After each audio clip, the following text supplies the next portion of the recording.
Anthony Mackie was just on the Pivot podcast and had some interesting perspectives in regards to masculinity as it exists in modern times today. Let's watch. My boys humble. Like, my boys have never had a pair of Jordans. You know, my boys don't do all that internet fly shit. I'm like your kids. Yeah. And no, I don't give a f.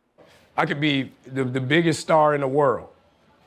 Do not let me catch you being stupid. Do not. And my oldest gets it. My 15-year-old, he tells the other ones, he's like, yo, don't make dad mad. Because once you get one that's right, he gonna straighten the other ones out. Yeah. So it's just that thing of, you know, in the past 20 years, we've been living through the death of the American male. Come on. They have literally killed masculinity in our homes and our communities for one reason or another. But I raised my boys to be young men. Good. And however you feel about that, you feel about that. Right. But my boys will always be respectful.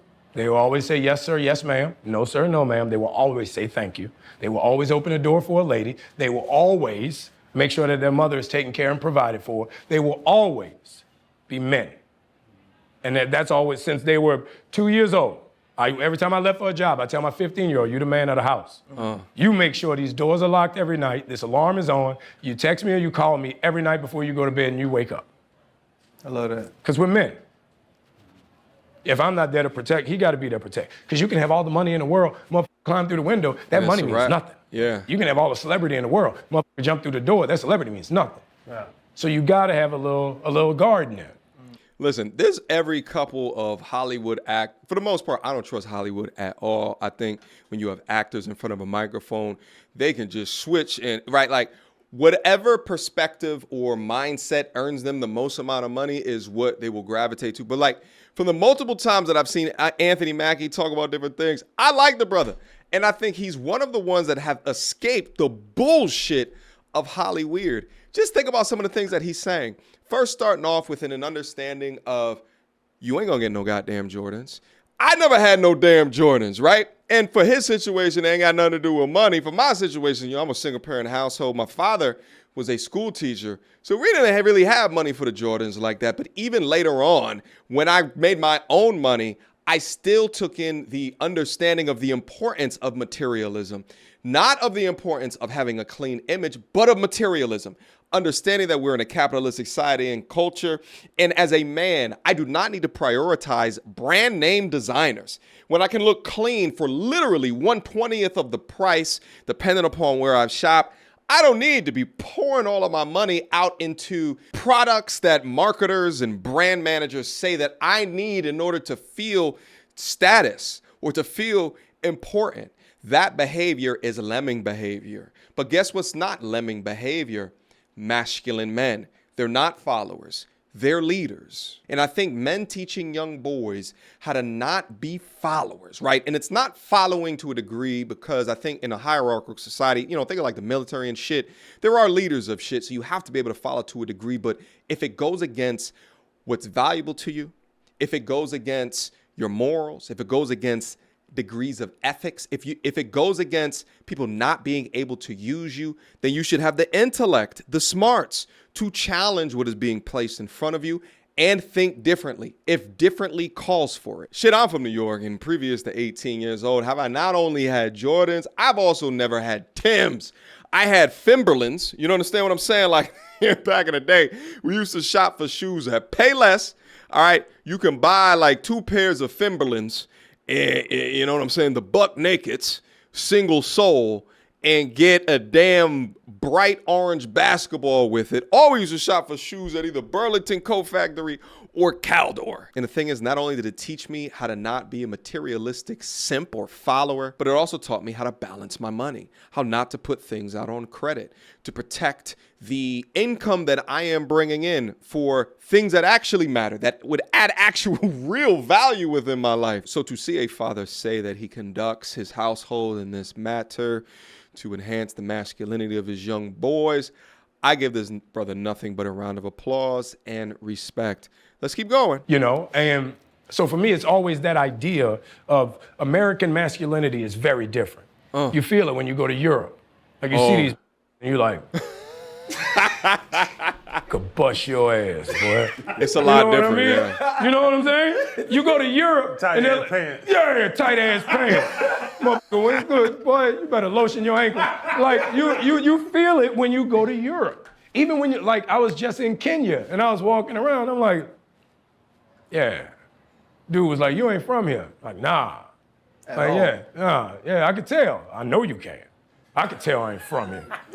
You know what I mean? It's just that American It's different. male masculinity. I actually think he's bringing up a fantastic point right here. And here's the thing, the American male masculinity, you know, I think that it's highly competitive to be here. I think that this is the land of opportunity. You can do so many damn things in here, but we can't act like it's not competitive.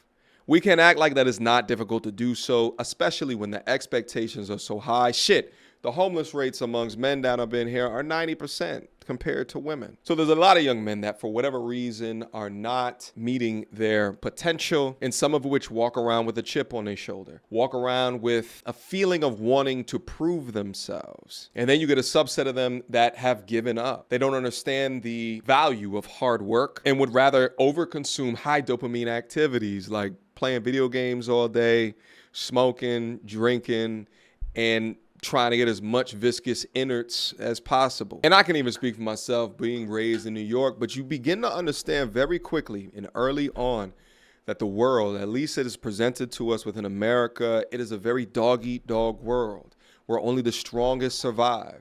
So a lot of men form this degree of protection or defensiveness around themselves where they have to feel like they either have to be aggressive, right? Or, you know, have to die for their respect. And if someone does anything in order to disrespect, but in understanding as an older man, how your ego can get you caught up, how not relinquishing this inability to just calmly respond in a stoic manner to situations as opposed to just emotionally react, and especially emotionally react with other people that ain't got shit to lose, or that find sport in taking you down or bringing you down to the level. Understand that you never wrestle with pigs because you'll both get dirty, but the pig likes it. So you can't win. You only do it if it's only a benefit to within your purpose, your passion, or whatever you prioritize within your life. But outside of that, let it go, move on, and get revenge with your value. Let's finish up. It's something I think is very important for boys because now our little boys are afraid to fail, so they don't try. Come on. You know what Talk I mean? about When we it. were kids, we did tackle drills. We would run face first into each other. We Right. just talked about it. shooting they shot. Dudes don't even talk to a woman face to face. They don't know how no more. It's Because, easier not to. Yo, women have, they are so mean and so angry. Yeah. Bruh, Some of them. my nephew was talking to this girl. Oh, Oh, my God, no. dude, she just killed him. I mean, he was like, excuse me, how you doing? She goes, ugh. And they wonder why chivalry is dead, baby. How do you come back from that? Yeah. Yo, he just walked over to me. I gave him his beer. I was like, there you go, bro. Yo, and there's the thing, you can't be mad at a young brother that feels, right, like that shit will never feel good. You know what I mean? Because it's with your ego. You putting yourself on the line and it gets shot down like that. It is a reality check that most women don't understand. And I know that when I do these Pop the Balloon live streams and I see these women completely fold under the pressure of being told no, you begin to see the understanding of that degree of failure. But here's the thing. The lessons of failure. So I just recently just saw Captain America, The Brave New World, the new one that Anthony Mackie just wrote as well as produced, and I thought it was complete ass. I thought it was not good. I thought it was not a great testament to a Marvel movie. I suggest watch it for support of the brother, because I appreciate Hollywood brothers that apparently step beyond the Holly weird guys and can speak really in a real way to an audience. Nevertheless, though, saw the movie, didn't like it, and I would say that that is his L. But do I think that as a man, that an L of a movie like that is going to dissuade him from continuing to be a successful actor as well as producer into the future? No. Do I think that the critic reviews of that movie is going to sway him on his path of being able to be an upstanding man within society or a positive impact within his family or a positive role model to his sons?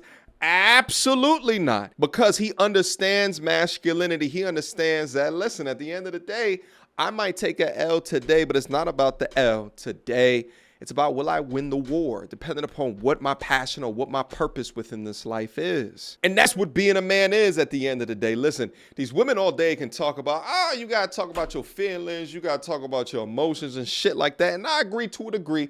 You got to let shit out at some junction, right? You can't harbor everything in.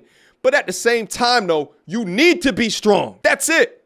You need to be strong. And just like a muscle in a gym, if you're not working out your ability to be strong within this world, then you're going to fail at every single lift that you try. How you ain't never take an L in your life and you trying to be successful within business? How? You are literally a pipsqueak trying to deadlift 315 pounds on the bar. It don't make no sense. You got to put your reps in. You got to fail a little bit, but you got to grow from that failure. And I think far too often in this overmothered, underfathered society today, the modern male doesn't understand these things. They don't get it. And I wish that they did. I wish that they got better within understanding this information. And this is why I created a men's self-development community. There's a link to it down in the description box down below if you want to be involved in the brotherhood as well. But it's, can we have a place to have these discussions, to push this level of understanding within manhood and masculinity forward? Can we? While also teaching things that are not within textbooks. They're not written down. It's clear that society today doesn't appreciate the value that a masculine man can demonstrate. And some people think that it's from a control perspective, and I think that I agree. Having a society of overtly masculine males makes it a harder society to control. But for all the ladies out there, damn, stop shooting down men and crushing their ego and emasculating them and expecting them to just tolerate and accept that. On one side of the coin, you can't complain about you can't be emotional, men that can emotionally connect with you. Meanwhile, you are destroying these same young men when they come up and try to have a conversation with you. That's the exact definition of a contradiction. Let men down in a sweet feminine manner. No wonder the average man today is not shooting their shots in public anymore and rather do so on a dating app. Stop doing that to these men. Have a bit of empathy, baby girl. All right? Let's see what other comments that they have, and then we'll circle back. That didn't happen. Let's start over. You said Betty White shot her shot at you, and you flinched. You ain't doing that. Betty White. Yeah, yes. But the thing about it is, when you look at the reason I flinched and the reason I thought it was so funny, when you look at the history of her in Hollywood, it was actually like the Golden touching Girl moment. Right. Like Betty White had her own like Johnny Carson late night show. Okay. She was the first person to put a black man on television. Wow. And that's why they canceled her show.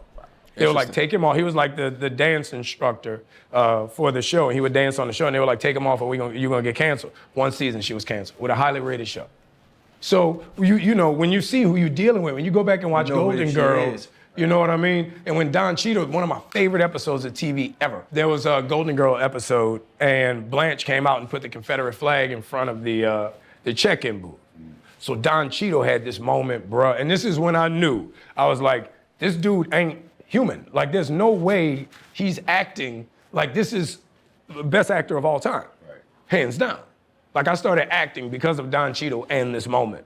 Like, the monologue he had, the way he cut them to pieces, the way he utilized his words about that flag. I was like, holy shit, that's what we doing. We're using words to affect change. Right. So that's why it's always been so important to me to like I've been chasing this. My first job was Don Cheadle's understudy in Top Dog Underdog. You know what I mean? Yeah. So that's one of those dudes you look at, you talk to, you call, and you're like, yo, man, what do you think about this? He goes, well, Mackie, that's just stupid. Damn, good point, my bad. Good point. Yeah. All right, I'm going to end the conversation right here because they're really not talking about masculinity after this point right here. But again, shout out to Anthony Mackie. I think having more examples like this within Hollywood and space of being of influence and talking about these very real things. What did he say in the beginning? They've been killing the masculinity or the American male for over 20 plus years now. And we talk ad nauseum as to why and why it's here right now. But listen, to all my G's out there, irrespective of what's happening, your life is based off of your own choices as well as your own decisions. Your level of happiness that you will have towards the later years of your life will be a direct representative or reflection of the work that you put in today. How hard are you working? How much weight are you lifting? metaphorically as well as literally. How much? Are you satisfied with where you are? Are you satisfied with what it is that you're doing? How many hours are you putting in to becoming what you want or exceeding expectations? You have to be able to challenge yourself within this walk of life, knowing that there's so many distractions in this age of entertainment. But bump the shows and consuming of entertainment. What are you consuming that's increasing this? It's making it better. And I know there's many men out there that look just like me that don't have fathers with these types or had fathers with these types of ideologies if their father was present within the household. But this is what we got to stand up for. This is what we must continue to push, because if we continue to push structure and these level degrees of masculinity, then everything else will fall in line. I foresee a time period of less gender war content to be able to react to, a lower self-deletion rate, maybe even a lower illegitimacy rate, and even a lower divorce rate. Continue to push your ideologies forward, upgrade on your life, and support others that do as well. All right, guys, that's all of my comments here today. Shout out again to Anthony Mackie. Guys, leave me your comments down in the description box down below. Do you think that Anthony Mackie nailed it? If so, or if not, let me know. Let's have a conversation about it. And last but not least, just as I said earlier, join my men's self-development community. Conversations like this is what that we talk about. And also join if you have a focus on wealth building and management within to the future. I want to teach you guys the steps as well as the mindsets to becoming rich, wealthy within your life. So if you're interested, click the link down in the description box down below to beam up, see the things that are in store up there, and I will see you soon. Until next time, YouTube. Peace. You is ratchet as they come. Rainbow weaves and batwing lashes, weighing more than a man. What time is your football practice? I bet you can hit that A gift like a mug. How you big back it? Said a man must buy you gifts. Where here goes a Fitbit tracker. Are you mad? Cause you got 3 kids by 4 different dads. You pick cookies, then you bash. All men when you get sad.